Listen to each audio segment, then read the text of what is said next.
There's something photographers say, that the camera doesn't lie. That whatever the lens captures is what was actually there. Cold, quantifiable, real.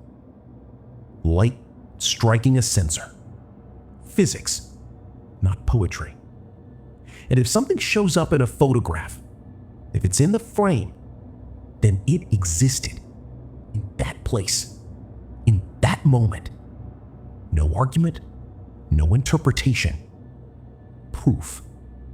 I used to believe that. Then I heard about Elliot Chase. And the last 4 photographs on his camera changed everything I thought I understood about what a lens is meant to capture. And what? On rare and terrible occasions, the darkness decides to capture right back. Welcome to Unquiet Corners. I'm Alex Vane. Tonight's story begins in western Massachusetts in late October on a road that doesn't appear on most GPS maps and ends in a police station in front of a computer screen with a digital watermark that no camera firmware in the history of photography has ever been programmed to generate. What happened in between is the part that will keep you up. This is the last exposure. There is a town in western Massachusetts called Willow Creek. You won't find it in any tourism guide. It doesn't appear in scenic drive recommendations. It exists in that particular category of American small towns that the highway refuses to slow down for, blinking past at 70 miles an hour with nothing to announce it except a faded green road sign and a gas station that closed sometime in the mid-90s. Population? Just enough to keep one diner open on Route 12 through November. And even those lights, the regulars say, flicker a little too often. Willow Creek sits at the edge of old Massachusetts farmland, the kind that stopped being farmed so long ago that the fields have reverted entirely to forest, and nobody alive can tell you what used to grow there. The woods press in close along every road. In October, when the leaves have mostly surrendered and the trees stand bare, driving through Willow Creek feels like driving through the ribcage of something enormous that died long ago. And at the end of a gravel road, nearly swallowed by that encroaching forest, behind a rusted iron fence leaning permanently eastward from decades of neglect, stands a house. Willow Manor. Victorian architecture, 3 full stories, built in the early 1880s by a man named Harlan Blackwood, a timber merchant who reportedly made his fortune and spent the remainder of his years making increasingly inexplicable decisions about the house he'd built. Additions that connected to nothing, rooms with no windows, a staircase on the east wing that dead-ended in solid wall as though someone had run out of intention halfway through. The house passed through 4 generations of the Blackwood family. Each new occupant moved in a little reluctantly. Each departure happened a little faster than the one before. The last of them, a man named Arthur Blackwood, locked the doors in November of 1974. He left no forwarding address. He gave no explanation to the county records office, the historical society, or the neighbors who watched the lights go out one by one over the weeks before he vanished. He simply left. And for 30 years after that, Willow Manor waited. The locals didn't talk about it much, and when they did so briefly, with careful eyes, and changed the subject when pressed, which in its own way said more than anything they might have put into words. That was the house Elliot Chase pointed his car toward on a gray Tuesday in late October, with a full camera bag in the backseat and the cheerful skepticism of a man who did not believe in anything he hadn't personally measured. Elliot was 34, a freelance architectural photographer based in New York City. He built a real career out of chasing the visual poetry of forgotten spaces, decaying industrial plants in Detroit, flood-ruined churches in Louisiana, Rust Belt train stations where the afternoon light still found its way through broken glass and landed perfectly on perfectly ruined floors. He had a genuine eye for ruin, the kind that turns decay into art. He found Willow Manor on an urban exploration forum at 2 a.m, the way you find most things that change your life. Tired, a little careless, with your defenses appropriately lowered. The post had been sparse, a single black and white exterior shot of the manor, taken from the road, and below it, 3 words: "Don't go alone." Elliot had laughed, saved the coordinates, started packing. He arrived around 4 in the afternoon, the October light already hemorrhaging out of the sky. Massachusetts does something specific with late autumn light: flattens it, drains the warmth, renders everything to the same gray-brown palette, so that sky and field and dying tree all seem to belong to the same overcast sentence. And through all of that, Willow Manor, even in its state of profound ruin, it was breathtaking. The gabled roof lines, the wraparound porch, its columns sagging but still standing, the Gothic woodwork details still faintly visible beneath 30 years of weather and neglect, and the dark bay windows on the upper floors, catching the last gray light, watching him pull into the drive with an attentiveness that no window should possess. He adjusted his camera strap, checked his battery indicator, and walked to the front door. The brass handle was so thoroughly rusted it offered only the suggestion of resistance. One firm push, and the air that had been sealed inside since Gerald Ford was president rolled out to meet him. Dense, cold, saturated with the smell of rot-softened wood, and something older beneath that, something fungal and animal and ancient, that Elliot decided, wisely or not to analyze. He stepped inside Willow Manor. The first 2 hours were exactly what Elliot had hoped for. The ground floor was a photographer's revelation. The living room alone kept him for nearly 40 minutes. A crystal chandelier still suspended from the ceiling, its prisms blanketed in decades of dust, but still capable of catching the dying daylight and splitting it into reluctant sparks of color. A grand piano in the far corner, its surface wrapped in cobwebs so thick and undisturbed they'd achieved the aesthetic of intentional lace. Overturned chairs. A fireplace mantle holding a clock that had stopped at some specific private moment in 1974 and had been faithfully reporting that moment ever since. He shot everything. Low angles, high angles, long exposures for the failing light. He worked through the house the way he always did, with the patience and focused joy of someone who knows their subject is extraordinary. By the time he'd made camp in the corner of the living room, camping cot, lantern lit, the small amber circle it threw against the encroaching dark, he was tired in the best way. The satisfied kind of tired. He was nearly asleep when it started. 11 o'clock. Maybe just past. Elliot sat upright. The sound was unmistakable. Not the random protest of contracting wood, not a settling creak. These were footsteps, deliberate, even, patient. The sound of something walking a slow, steady circuit of the room directly above him. He grabbed his flashlight and aimed it at the ceiling. "Hello? Is somebody up there?" Nothing answered. He waited. He was a rational man with a high tolerance for darkness and a working knowledge of how old buildings behave. Whatever was upstairs was an animal, a large raccoon maybe, or an opossum that had found a gap in the exterior wall. Victorian floorboards amplified everything. He'd read about this. He was fine. He lay back down. Sleep did not come. Somewhere past midnight, Elliot reached for the flashlight again. Not because of the footsteps, which had finally gone quiet, but because of the corner. The far left corner of the living room. The darkness there was wrong. He understood it before he had a word for it, the way you sometimes know a thing before your conscious mind is granted the word. The shadow in that corner was denser than the darkness around it. Not darker in degree, different in kind. Thicker, more present, like darkness with weight and intention. He turned the flashlight on it. There was a shape on the wall, a silhouette, the shadow of a person, cast in sharp, unmistakable definition against the plaster. A human outline, full length, arms at its sides, head slightly tilted. Still. He swept the room with his beam in a full arc. No object, no piece of furniture, no trick of architecture or secondary light source that could have projected that shadow.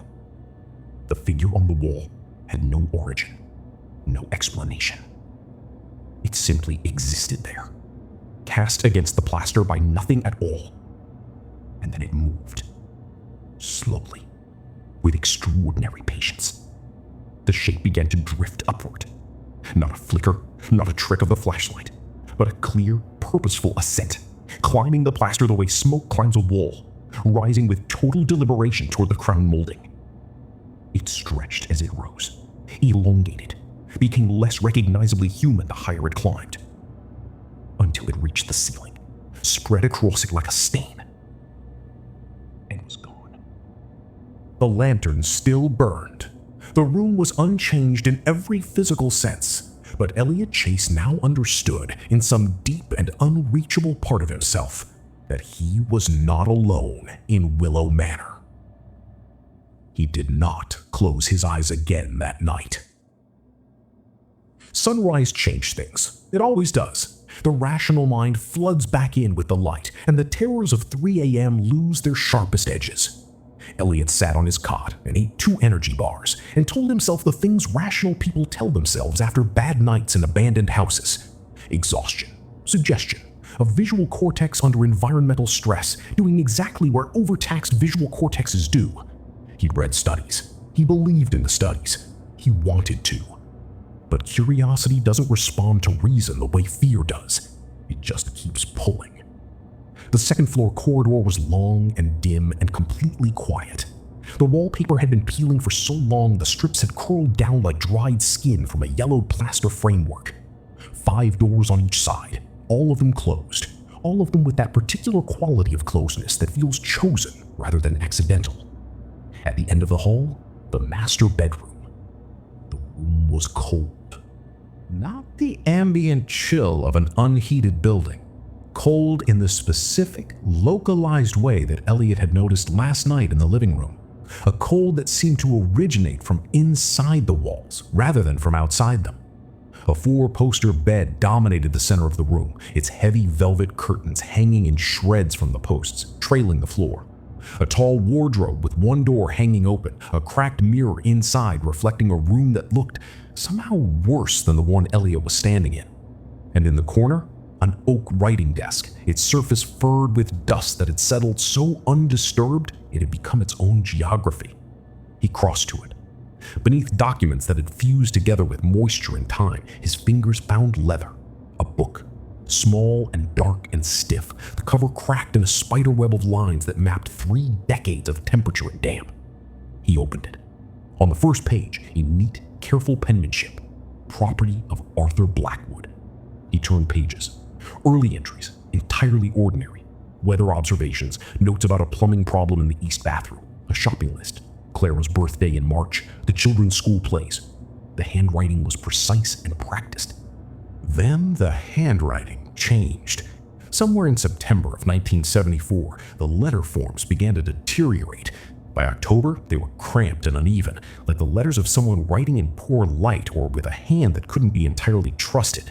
By November, they were barely legible, shaking, irregular, with the pressure of the pen varying wildly from sentence to sentence, as though the hand holding it was oscillating between a grip that was too tight and one that had nearly given up. Elliot found the last full entry, November 12th, 1974. They whisper from the other side of the walls. Every night when I close my eyes, it comes and stands at the foot of my bed. Face, only 2 burning hollows where the eye should be.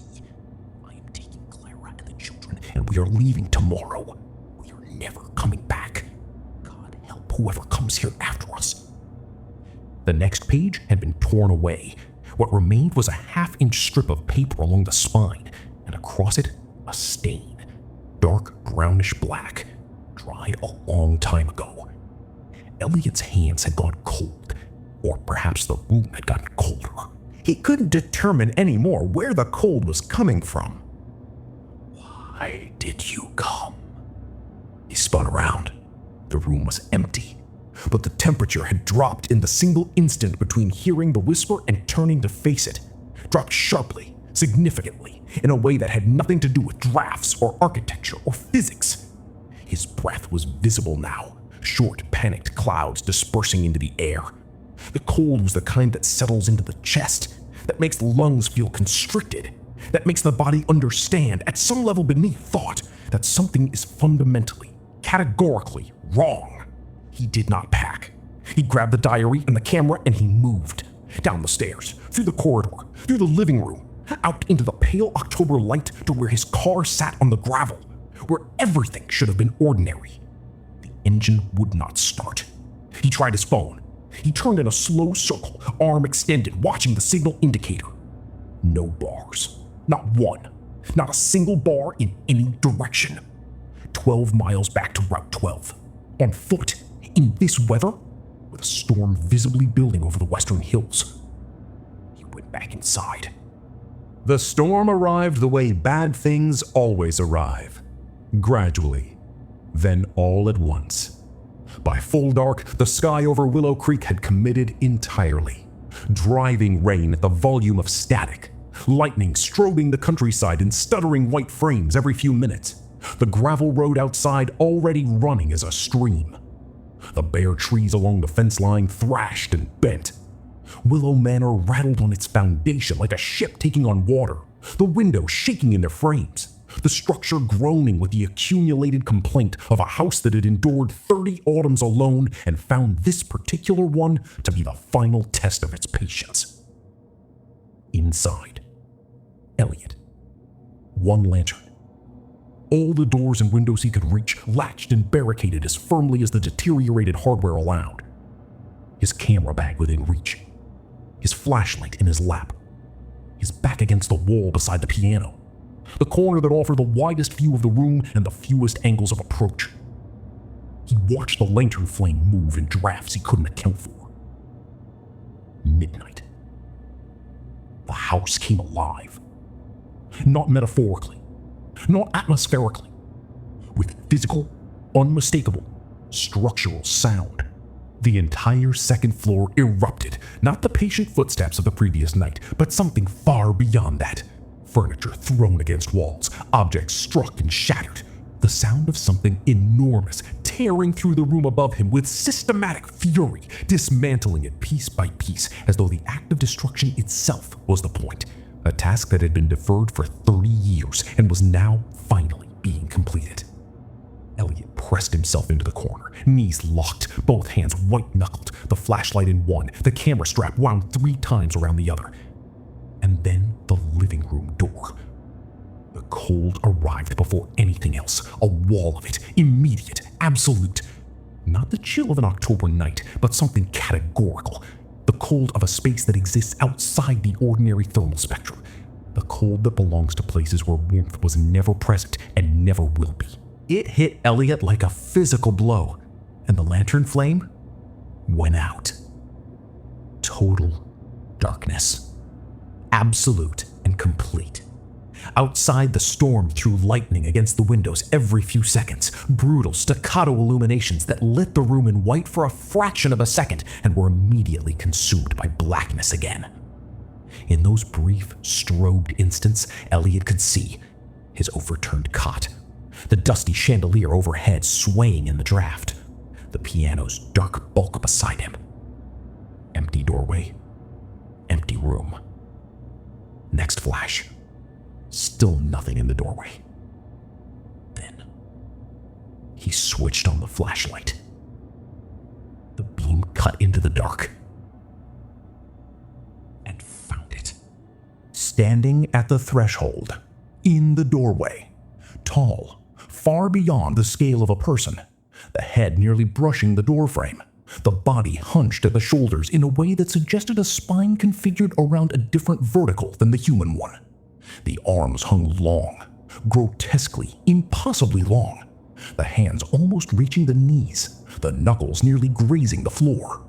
It wore the remnants of a coat, Victorian era, heavy wool, once fine, now reduced to rags and trailing threads. And its face. There was no face. Where the eye should have been, where the nose should have sat, where the mouth should have opened. Smooth skin. Unbroken, unmarked, the surface of a mannequin before the features are applied.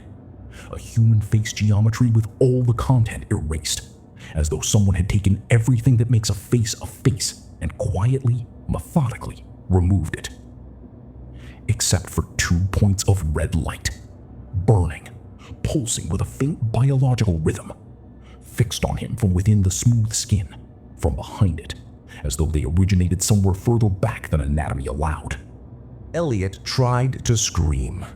He felt all the mechanics of it, the full inhale, the throat engaging, the diaphragm contracting, but the sound did not come.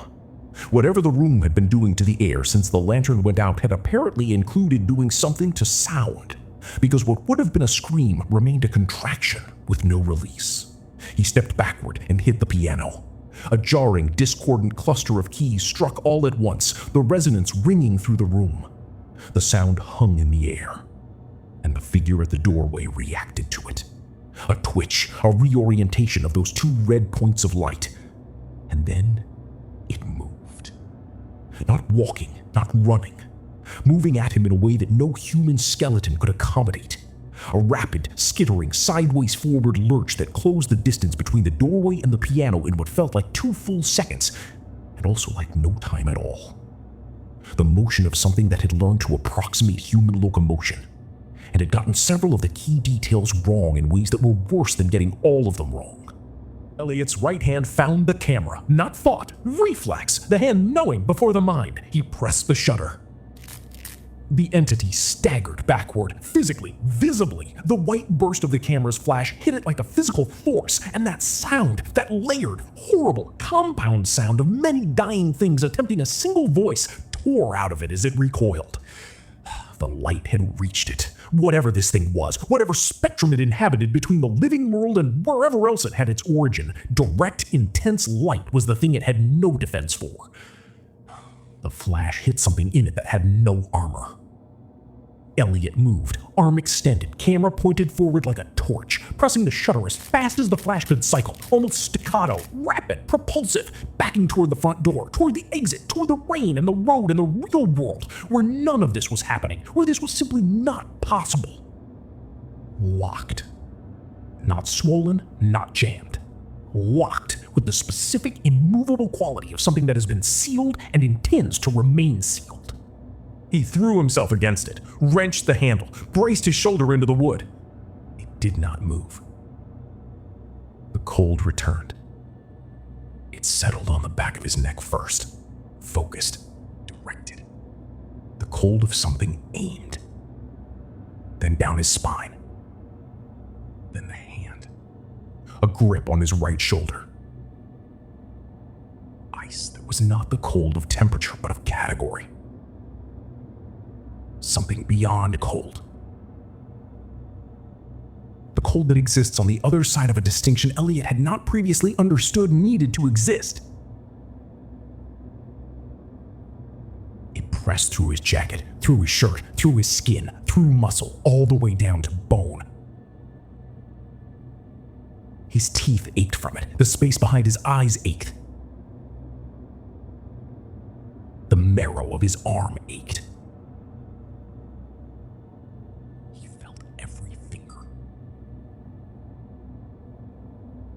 Chase pressed the shutter one final time. Sheriff David Markham spotted the silver sedan during a routine morning patrol, parked off-road beside the gravel drive to Willow Manor, sitting in the sort of wrong place that tells a story all by itself in a town like Willow Creek. He called 2 deputies. They went inside. They found Elliot in the living room. He was seated with his back against the wall beside the piano, legs extended in front of him. His spine was straight. His hands rested on either side of the camera in his lap, palms turned upward. His eyes were open. His body was rigid in the particular way that bodies become rigid when whatever holds a person in the world has made its final decision. Not the stiffness of ours, the stiffness of a system that had shut down completely and all at once, the way a circuit closes under too much voltage. His hair was white. Entirely, root to end, every strand, with a completeness that left no room for gradation, as though whatever he'd experienced in the final minutes of his life had passed through him like current and bleached everything it touched on the way. The medical examiner's report was filed 4 days later, Acute myocardial infarction consistent with extreme psychological trauma. Time of death estimated at 12:47 a.m. No external injuries, no evidence of physical struggle or contact. He had been frightened to death. 2 days after the discovery, a forensic technician named Gorski loaded Elliot's memory card onto a department laptop at the Willow Creek Sheriff's Office. Standard procedure for a death investigation. He was expecting architectural photography. The early photographs were extraordinary. The chandelier in patient suspension, the piano's keys half visible beneath their veil of webs, long exposure shots that transform dust motes into something resembling smoke, into something resembling the visible signature of a gifted eye. Elliot Chase had been exceptional. Had been. Then, the last 4 photographs loaded. Gorski's hands moved away from the keyboard slowly, with the deliberateness of hands whose owner has temporarily suspended authority over them. The third to last image, the living room in near total darkness, lit only by the camera's own flash.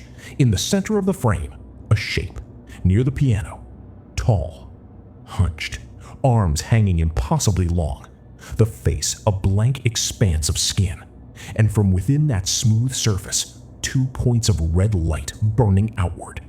The second to last, closer, the figure filling more of the frame, the torn Victorian coat, the grotesque reach of those fingers. Closer. The last photograph, the final image Elliot Chase ever made. The entity's face pressed to the lens, close enough to shift the focal plane, the edges blurring into soft darkness, while the center remained sharp. And the smooth skin of its face had parted, not been cut, not been torn, parted, the way a seam releases under pressure, opening into a cavity beneath.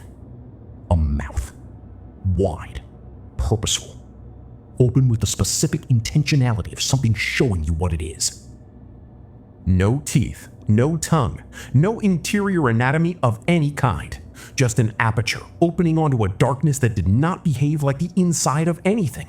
A darkness that seemed to have depth without dimension, volume without limit. And in the background, slightly out of focus, but unmistakable, Elliot's own face. Blue at the lips, eyes open beyond anatomical reason. The expression on his face was not quite the face of horror. It was the face of final understanding. The face of a person who has, in the last possible fraction of a second, seen what was actually there, what had been there all along, and understood it completely. Then Gorski noticed the timestamp. In the metadata field at the bottom right corner of the final image, where the camera's firmware records date and time in automated, invariable text, there was no date, no time. Instead, against the dark portion of the frame, in small white lettering, this entity leaves no survivors. You are next. Gorski pushed back from the desk hard enough to knock his chair into the cubicle wall. Sheriff Markham, standing beside him, leaned forward, read it, and reached past Gorski to close the laptop. He stood still. And then he noticed that the room had gotten cold. Not the ambient chill of a county building at night. Not a draft. Cold in the specific, directed, focused way he hadn't felt since he'd walked into Willow Manor 2 mornings ago and found what was sitting against the wall by the piano with its eyes open and its hair turned white. He turned slowly. On the wall behind him, at the baseboard, a shadow. Darker than the wall around it, denser than shadow has any right to be, moving with the slow and absolute patience of something that has never been in a hurry because it has never had to be. Climbing. Without source. Without owner. Climbing toward the ceiling. And the room got colder. Elliot Chase drove to Willow Creek because he wanted to capture something beautiful. Was all. A photographer with a good eye and a healthy appetite for beautiful ruins. He wanted to find the extraordinary hiding inside the forgotten, the art inside the abandoned. He found it, just not the way he was looking for it. I've been thinking about Arthur Blackwood's diary, about those final entries and the way the handwriting deteriorated over the weeks and months leading up to November of 1974. Neat and ordered, becoming cramped and terrified page by page, as though you're watching certainty dissolve in real time. And his last line, "God help whoever comes here after us." He knew. He knew that whatever he was leaving behind when he locked those doors and drove away would not simply sit in the dark and wait for time to take it. He knew that a house like that, a darkness like that, would stay hungry. 30 years later, a photographer from New York City drove down that gravel road with a camera bag and no fear in his heart. There's a thing people say about photographs, that they capture a moment forever, that they're a form of permanence, evidence that something real existed in a real place at a real time. The last image on Elliot's memory card is still evidence, still proof, just proof of something different than he intended. The camera is still logged as evidence at the Willow Creek Sheriff's Department. The memory card is still in it. The final image is still on that card. And the last line in the corner of that last photograph is still there. This has been Unquiet Corners. I'm Alex Vane. Stay curious, stay careful. The dark doesn't always wait for the lights to go out. Sometimes it just waits for you to look at something that already looked back first. If you're somewhere quiet right now, listening to this alone, when did the room around you get so cold?